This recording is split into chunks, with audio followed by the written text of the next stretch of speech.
Hey everybody, welcome back to the channel. Today is day 2 of me becoming a filmmaker, right?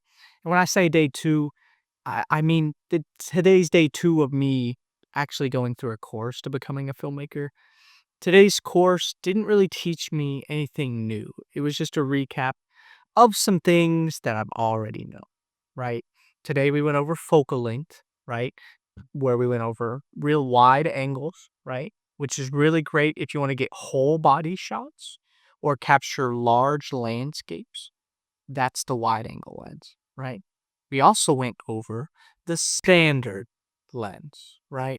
And this lens is great if you want to get nice and tight to a subject or get real great interviews, right? Now there's one other lens, and I don't really have it, right? It's a telephoto lens, something that's 100 plus.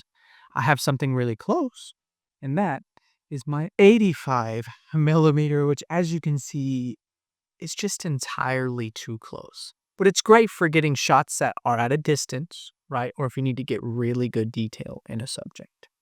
But for now, let's get back to the wide angle lens. All right, that's a lot better. Okay. Also, in this day 2 course, we went over the exposure triangle, which consists of 3 things. And like I said, none of these were new concepts, right? We talked about first ISO.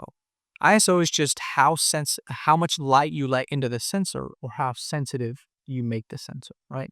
If you raise the ISO, the picture gets really, really bright because you let in all of that light, just like this, right?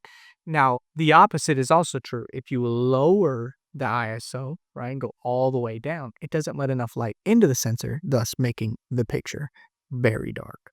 Okay, let's get back to normal. Okay, perfect. All right. The second thing is the aperture.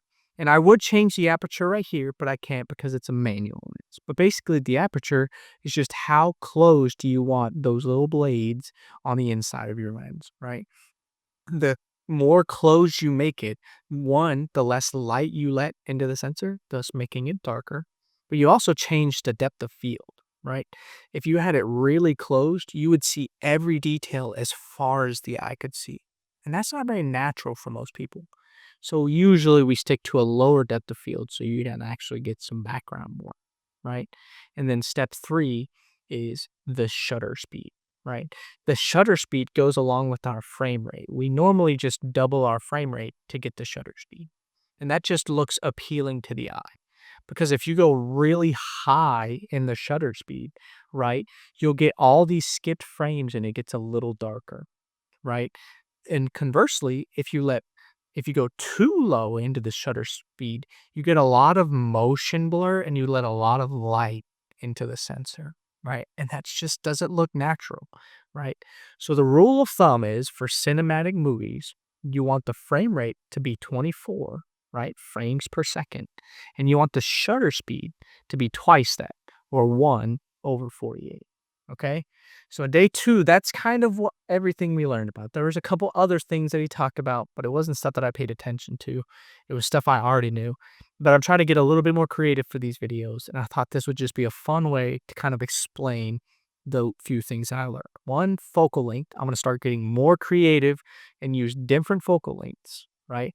And then 2, adjusting the exposure triangle to try to get better, light, dark, and change the shutter speed to kind of get different effects. Okay. So that's everything that I learned in day 2.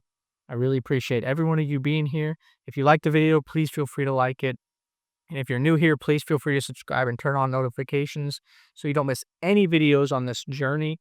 Thank you all again, and I'll see you tomorrow.